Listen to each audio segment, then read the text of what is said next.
Yo, welcome back. Welcome back. I'm here again with another special guest, but I'll let him introduce himself. This is your boy DJ Hughes Moses Pennington. and this is the That's Neither Here Here Nor There podcast. Yes, sir. So let me go ahead and pray, then we're going to get into the topic, okay? God, thank you for today. Thank you for life, health, and strength. Thank you for safe travels. Thank you for allowing Moses to get here safely. Thank you for everything that you're doing in our lives, God. Allow what we say to help someone today and maybe them even give their life to Christ, God. Thank you for what you're doing with this podcast and just allow it to just bless somebody. These are the things that I ask upon your precious holy name. It's in Jesus' name I pray. Amen. Man, I ain't seen you in a while, man. You all right? I'm good, bro. Good. Man, is this working? You know it. You know how it is. That's But that's true. That's true. So today's topic, guys, is how to navigate life after switching careers. You want to touch on that first? I'll let you go. Okay. So for me, it was a little different. Well, for those who, let me tell you a little backstory about me and Moses. I call him Mo P. So Moses, we worked together at a certain company and he got promoted. We came in at the same time, right? Came in at the same time and he ended up getting promoted before I got promoted.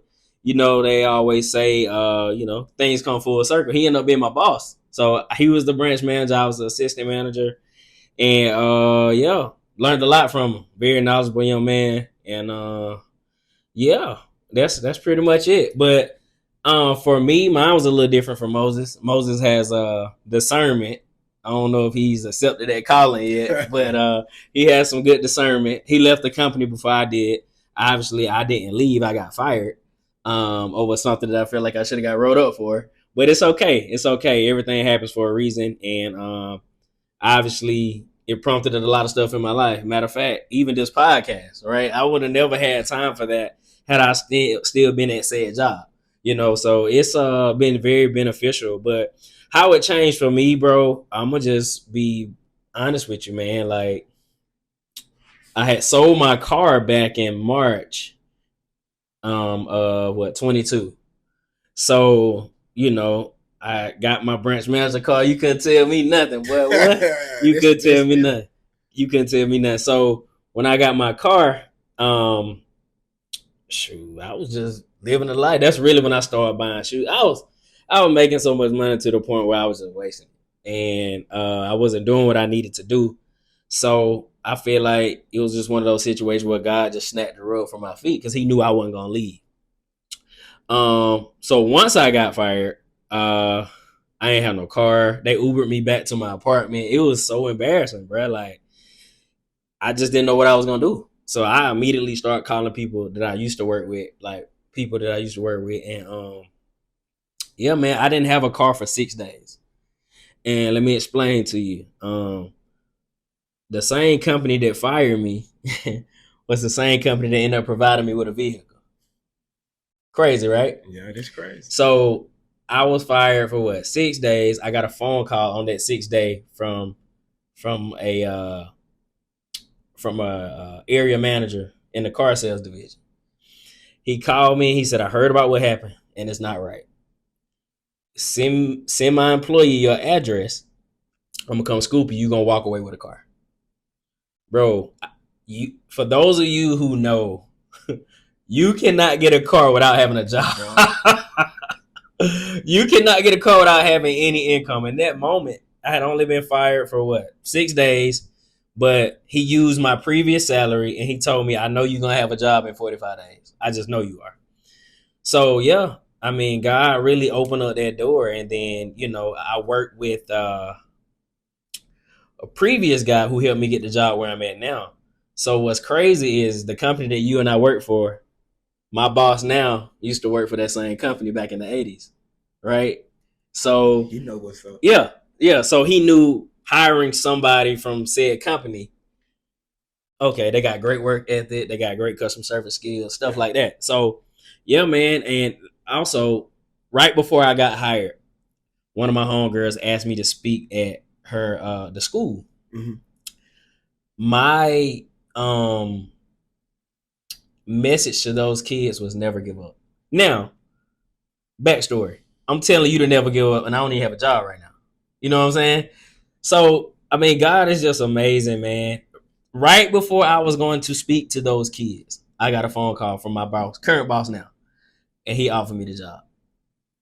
Crazy, man. And I knew it was nobody but God, man. And I was unemployed for 23 days. That's usually not something that's normal. You usually unemployed for a few days. And I know favor is on my life. You know what I'm saying? And I know I got a praying grandmother and a praying mother. But that's pretty much my backstory. It changed. I had to change my spending habits because I took a little pay cut, but it was needed to get back where I needed to get back. But like, what about you? Like, Well, how did? before we go into me, I want to ask you a question. Uh huh. Why do you feel like that might have happened? Do you feel like, a lot of people feel like God doesn't put things in your life for a certain reason? Mhm. What do you think you could have possibly have been worshiping that job? Yeah. Like, what do you think happened? I feel like for me, I had put that job over so many other things that were more important. And, even with dating, when you have certain people in your life and they say you need to be at a certain number, so I chased that number. I ain't gonna lie. Now I'm not blaming this on anybody that I was dating. Yeah. But in general, I put my mindset, okay, so to be the top 15% of men, I need to be making this, or be the top this percent, I need to be making this. So it ended up me just worshiping. I can actually say, and even talking to my parents about it, man, they were like, dude, like you were so burnt out. Like we so glad that not that you got fired, but that you was able to find a different career where it's more of a work-life balance for you. No, for sure. That's a good thing though, because now you appreciate your time. Oh, absolutely. Switching gears to what you were saying about me, the reason I transitioned, I just saw that. Now I really think what you did was wrong. I think you were probably making too much money at the time. Yeah, that's it. And that company tends to do so. When you're making a lot, they'll move you around to get rid of you. Right. Which makes sense, if you're a numbers person. Right. So I saw the writing on the wall, and I left solely because my wife was about to graduate as a nurse. Okay. And I knew I would have more time to do things that I like to do.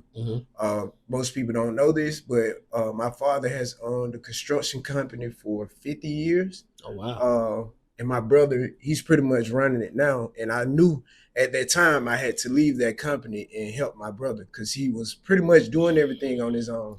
Right. So I knew I had liquid cash about 6 to 8 months worth of bills. And my wife would be graduating as a nurse in that May. Okay. Me thinking she graduating in May, she'll be working in May as a nurse. Right.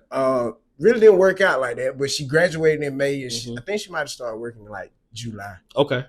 But anyway, that's neither here nor there. But, that's perfect. That's perfect. She landed a job as a nurse, and it was just God. For example, I wasn't prepared to take the pay cut that I took, to work for my dad. You know what I'm saying? Right. My dad can't pay me what I was making. Right. At the time, I had a company car, gas card, and all of that. When I left, I had to buy a vehicle. Right. And I was fortunate, I would go look at trucks when I got off of work. So I would look like I built houses. Right. But I would intentionally look like that and drive a raggedy car. Right. I looked for a vehicle for 3 months. So I quit in January. I bought a truck like middle of March. But nobody would help me. And my brother has a 2018 Silverado. And I knew I wanted a truck just like his because we were Pennington brothers. And I wanted it to look the same. Right. So I found a truck. And I just so happened finding the truck when he took his truck to get an oil change. So he took his truck to get an oil change. I got out, saw the truck that I like, and they was like, "Hey, you like the truck? You can leave with the truck, Mr. Pennington." Wow. And I was like, "Well, I got to meet with someone at 5:30 about a job to give him a quote." And they ran the numbers, and they texted me while I was at the quote, giving the quote, and they said, "You could pick the truck up this evening." So I'm like, I hadn't talked to my wife about it. My wife is still a student. Right. She's not working. I'm working, and my pay has probably been cut in half. So I'm really just depending on God. You was up there. Yeah. So I'm like, it is what it is. So my wife was like, she don't really know numbers, but she just knows she finna get paid. She's like, buy a brand new truck. Like, a brand new truck. A truck like $50,000. Right. Like, nah, I can't do that. Mm-hmm. So I ended up buying the truck, and they tell you get the first 3 months free, but really they tag it on at the end. Yeah. But I got the truck. It was the truck I wanted, and I just had to put God first, And even during that time when I was working my job, the previous job I had left, I wasn't tithing. Yeah. And my wife, she's always been big on tithing. The money that I did give her, she was tithing. Wow. So I took a pay cut. Was still able to tithe. I still took it upon myself to tithe. And I was blessed with more and actually had less income. Wow. So, I say this to say, just always have faith and trust in the Lord. Yeah. So in that time, switching careers, I've been around construction my whole life. So seen you. Exactly. So it was some things that I had to learn, but working in management and marketing, and then having to market your own business, that's a different type of grind. That's a different beast. Yes, different beast. Because you know what you're gonna get paid every week when you work for somebody else. Right. When you're self-employed and people are depending on you to feed their family, you have to go get it. I want to ask you this though: when you decided to leave, is that something that you and your wife discussed, or did you just made an executive decision? So, if it wasn't for my wife, I probably would have never left. That's crazy, right? Because my wife isn't working. But I remember working like 28 days in a row. Oh, yeah, I remember that. I might have worked like maybe, I didn't work full 12-hour shifts during those days, but I worked, even Sundays, I might have worked 3 or 4 hours. Right. And my wife was just like, nah, bro, that's too much. Right. The money good, but it's too much. You can find you something else to do and do what you love. I mean, everybody asks me, I miss the money, but I don't miss. You miss nothing else. You know what I'm saying? And I think, we had to go through that. Yeah. Because now I understand that money isn't everything. Right. Right. And really, people say, hey, money made life easier, but I digress. I feel like, if you put your trust and your faith in him, everything else will work itself out. Bro, I have to bag you on that, man. It's especially when it comes to tithing. Bro, I can't speak for anybody else, but when I don't tithe, I feel like my money run out quicker, right? But that's just me for who the God I believe in. But when I do tithe, it's just like, okay, I got a little net. Like, I don't understand it. I do not get it. But it's like every time I tithe and give offering, I'm just like, okay. And then I pay my bills, I still have a little, okay, we good. You know what I'm saying? I know this is what I can spend here, or I can go on a date here, or not go on a date, or go on a vacation here. But when I don't tithe, bro, it's just like, where did the money go? Like, I don't understand it, but I know God has always made a way. Now, how long would you say, as far as the construction business, how long did it take you to make that decision to go into construction? Because I know a lot of people that left said company that we work for and that we know personally, they done been to like 3, 4, 5 jobs. It was by the grace of God that I liked the job that I'm at. If you would have asked me, what do I think I would be doing 10, 15 years out of high school, I wouldn't be saying what I'm doing now. I mean, I'm in sales, but still, you know what I'm saying? So what prompted just construction, other than the fact that your dad's in it, because your mom is in a total different field and you could have went that route as well? Yeah. So my mom, she was an Allstate agent, so she was in sales as well. Okay.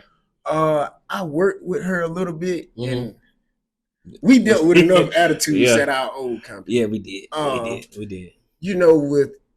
We in Georgia, people live in Atlanta, people really can't drive. Right. But rates are increasing for insurance for no reason. Right. And I just didn't want to deal with that. Yeah. And it just so happened, like, my mom was having some small health issues when we were at that company. And I wanted to be there for my family. Right. I knew it was a lot for my brother, so I wanted to just help out. And when I took, that leap of faith to work with my brother and for my dad, I never knew my mom would get an illness, a certain, she got sick, right. And it just hit me like a bag of bricks. Wow. And she ended up selling the business, but she kept the building to rent it out. Okay. So I never, I truly feel like you have to be obedient and follow God's plan for you. Right. So I feel like my wife, God speaks like to my wife in her dreams. So I feel like she comes to me quite often with, things that she has been told in her dreams. And sometimes she'll be a little hard-headed and it'll come on out. Right. Right. And she told me to go home and work for my dad. In the midst of that, business was booming. I mean, and we're still booming. Right. But I'm saying we were just wide open. I've seen y'all work, man. It's nice. Appreciate every time you post it on Facebook, I'm like, man, that's nice, man. When I get me a house, I'm gonna have to, hey, I'll come build me a deck, man. I appreciate it. But I would have never guessed my mom would have gotten sick and everything was going well. But I think it was a reason for that. It really was. It changed a lot for me. And just as far as being obedient, I only had to trust him. I couldn't trust anything else because I couldn't understand, how I could leave this company, not make this money, but have so much more. So I really just feel like that was it. That's all right. And see, my God talks to my mom through dreams too. And it's crazy, man. Like she be telling me, she has told me something, and I'm just like, yeah, like who told you that? Like, you know what I'm saying? Like, goodness, he told me that. But no, man, I mean, I definitely understand. Like, I always used to say something used to tell me. I know that's God talking to me. You know what I'm saying? I used to always say that, man, something told me. Discernment. Yeah. It's in me. It's in me too. It's for sure. But I gotta wind back because you touched bases on your wife several times. I gotta back up. How did it even get to being a wife? Like, how did you figure out that was your person? Because for me, it's like, man, I'm still searching. You know what I'm saying? So I'm trying to get on the level that you on. Dog. And it's crazy, bro.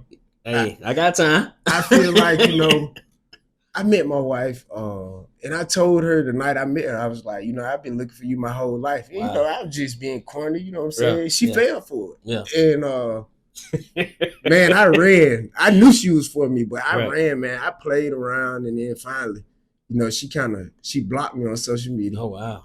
And the boys, they saw a picture that she posted, and we were all at the crib chilling. And they were like, man, you see, girl, she look good. I'm sitting there like, refreshing my phone. Like, can't see.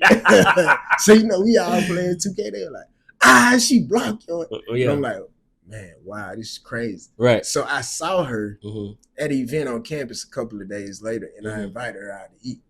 I knew she loved food. Yeah. I knew she wasn't going to turn me one. That's hard to resist. Hard to resist that. And I was clean, bro. I already know. I'm clean. She couldn't tell me that. So I already know how you roll, man. Man, we went out, and then that was really the end of, a couple of months later, I was in a relationship, but I never really saw myself. Like, at the time, I still wanted to play. But I knew when I lost her for, week or two, I knew that I wanted her to be a part of my life. So, yeah, you know what I'm saying? I love my baby. Yeah, I know. I see. Yeah, I see you, man. You up here blushing, talking about. Nah, I've always respected you, man. You've always talked about, and I never understood that when you and I worked together. I never understood. I'm like, why we gotta check in with her? Like, what you mean? You grown, you the man. But I get it now. Like, now that I matured to that level, I understand, like, why y'all a team. Y'all a whole union. No. You know what I'm saying? So it's like, you the head, she the net. You can't do nothing without the net. You know what I'm saying? So it's so important to make sure you are communicating with your partner. And like I said, I was just like, I always wondered, like, because I know how you are as a manager. I know how you are as a person. I'm just like, I wonder, do she like be trying to chump you off and stuff? No, she definitely, we're equally yoked in that field. Okay. But I will say, at that time, man, I really hadn't given my life to Christ. You know what I'm saying? Like, gotcha. He didn't have all of my faith. You know what I'm saying? So for what I went through with my mom being sick and working for my dad, I know my dad as my dad, not really as my boss. So that was real challenging too. So a lot of, a lot of things I really had, I couldn't go to anybody. I went to therapy, but it made me better, but really just giving my life to Christ, you know what I'm saying? Being in the Word, it just made me understand things a lot better. It's a different beast, man. So, truth be told, I feel like I was okay as, you know, when we worked together. But if I really had given my life to Christ, then there's really no telling, you know, how much better we could have been. You know what I'm saying? Just looking back at it, like we held each other accountable. Yeah. But you know, we still could have been better versions of ourselves to prepare ourselves for the positions we are in right now. Yeah. I mean, the stuff that I went through, I wasn't I want them have Christians for real. I mean, I know I was a preacher kid, but you know, we got that stigma, right? So I wasn't really doing the things that I was supposed to be doing anyway at that time. So I mean, and who to say, even if I was, that I still would be with the company, I still don't think so. I'm thankful, you know, excuse me, of everything that I went through, but you know, my relationship with Christ is ever since I've started this podcast, and Trey, the guy that I do the podcast with, he's definitely held me down and made sure that, you know, I'm in my word. He'll quote scriptures, you know, it makes me really want to go look it up and understand, you know, what it means. So for you, I mean, let's talk about that quickly, if you don't mind. Like, how has that really changed your relationship with your wife since you've given your life to Christ? Man, we at one point, you know, we would have a disagreement, and that thing, it would kind of carry over for a couple of days. Wow. But I feel like, you know, that when you let an argument come between you guys, it opened up doors for the enemy. Right. That's right. When you stay steadfast in the word, like, you know, I wake up in the morning and my wife praying. You know what I'm saying? I wake up in the morning and my wife reading her Bible. That's good. So it just really wanted to make me do better. And simply because the man is supposed to lead. Yeah. How I'm gonna try to lead my wife, you know, I'm a financial guru, but how can I lead her financially? And I really don't have any spiritual connection. Or I'm not setting that example spiritually. So it's like, you want to be the big dog here, but you have to run things everywhere. And really, you know, God speaks to the husband first. Yeah. Yeah. So for me, I think it's really helped and it has taken our relationship to the next level, simply because we really don't stay mad long. That's good. I let her down this morning. She ran a 5K. I let her down because I wasn't at the finish line. You know, probably 4 or 5 months ago, she'll be upset about this tomorrow. But she might not say anything until tonight. But she let me know in an hour that, hey, I let her down. And for me, it wasn't intentional. Right. I was trying to get something to eat. Right. You know what I'm saying? But like, okay, so let me ask you this. Since you know she gets mad at you about certain things, and I'm not going to say it's petty because we all have our schisms and isms, what plans and processes are you putting in place? Because I know you. I know you. You always got some up your sleeve. So not saying you're devious or anything like that, but I'm saying you always got a plan. You've always had a plan, and you always operated that way. I'm not sure if it was you or another coworker, but you guys always said the 5 P's. Proper planning prevents poor performance. Yeah. So what plans do you have in place for that if you know she's going to take it there? Like, what do you know? Man, really? I just try to over communicate. But you and I used to always talk about it's not what you say, it's how you say it. Yeah. Like, I think you helped me more with that than I could have ever helped you. Wow. Because I know I would say stuff and I really, you know what I'm saying? But it just come out. Yeah. In the same breath, I would hear you have conversations. I'm like, bro, this is what I feel. You know what I mean? Okay. So now a lot of our conversations, you know, disagreements came from what I said or how I said it. Yeah. Now I got to deal with it. So now I really try to look at it as how I should say it and say it the right way, and basically make it be a conversation. Right. I mean, it's challenging as a man, right? Because for sure. You don't want to come off like soft. Exactly. And that's what we've been conditioned to think, right? Oh, for sure. You don't want to come off soft, but I think we just want respect. I just want you to respect what I say as a man. Just respect me. And then everything else will follow suit. But your tone doesn't always come off respectful. Not you, just in general. Our tone as men doesn't always come off respectful. And people can't always receive what we say because we harsh. sometimes. But I mean, we were trained and conditioned to be that way, not like soft. Like that's not our exterior. You know what I mean? But you got to find a balance. I feel like the biggest thing is finding a balance. And one of the reasons I worked on it so much, because I was told what you was told when I first started at that job. Oh, you just talk to people crazy. I'm like, nobody about to talk to me crazy and think it's just, So I tried to work on that, like to, spin it in a way where I'm helping them and make it where they can understand me, and be more personal. Like it's all about tone. Like tone is everything. You can say whatever you want in a nice tone, and the person is not going to get mad at you. I promise you. That's real. But I also think, once you really understand like how the word is in the scripture, like no matter the power of authority, you still respect them. Right. It really challenges you to just treat everybody the right way. Right. Like, somebody could be tripping, right? Yeah. Oh, absolutely. But you being the bigger person, you like, man, I really can't go there. Because if I go there, it's really, so you take pride in really like, hey, I'm going to be the bigger person. I'm going to do the right thing. Yeah. So, I would say just knowing, you got to be respectful if you want to be respected. Even though it's easy to just lash out or get that tone, you got to really be like, sometimes you just got to be quiet. You just got to take a moment. Let me tell you what I learned from you. And you probably never even knew this. Say a situation going on. Your favorite line. So, well, what do you think is fair? And you used to say it so smooth. He says, so what do you think is fair? Like, I messed up. I take full accountability for the mess up. So what do you think is fair? In that moment, you put in all the responsibility on them and you let them know, hey, listen, I take responsibility for my part, but how can we get to a resolve? Because I'm not about to keep going back and forth with you over something that's not even, excuse me. And that's something that I always respected about you. I was like, man, bro, you really just diffused that situation so smoothly. And it was very escalated when the person got in the office. Then once they left, they was happy, got a great survey, it was good. So this is what I always wanted us to get paid.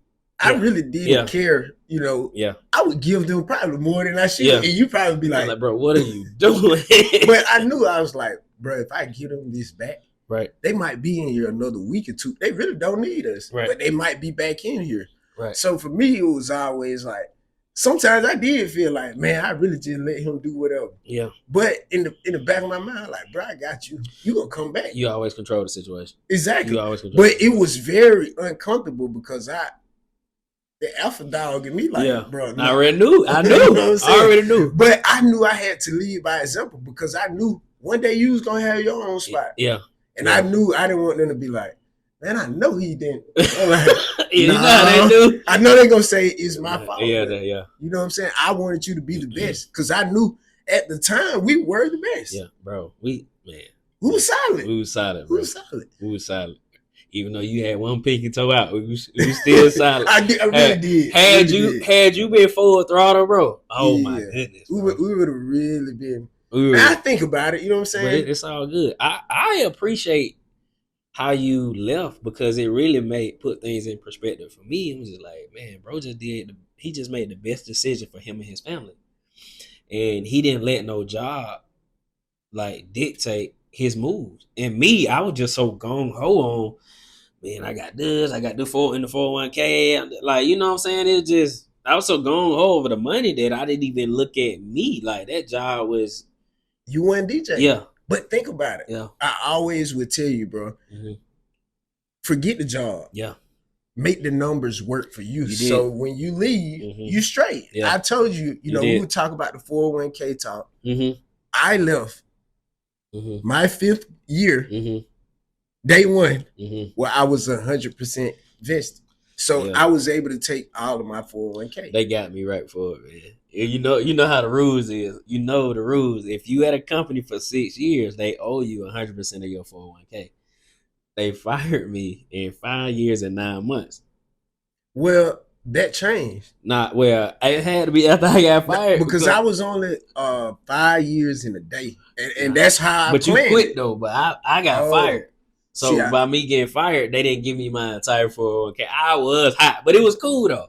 I wasn't tripping. But think about the people, that are your age who don't have their don't even have a 401k. So, for example, you know, if you have $100,000 in it right now, by the time you 55, Lord willing, 60, you're a millionaire. How many people can really say Social Security might not even be around when we get that age? Right. So, you know, I'm thankful that you even did that. So I think, you know, we can be grateful that we worked for a company like that and then had that in our 401k for, you know, when we do get older, you know. So we learned a lot. You know, and then switching careers, we still young. It give us an opportunity to make that same money at a different company. And then we know the numbers. Like, we dealt with numbers every morning in the morning meeting. Mom, I always asking my boss now for the statement. I say, hey, let me see last month's numbers.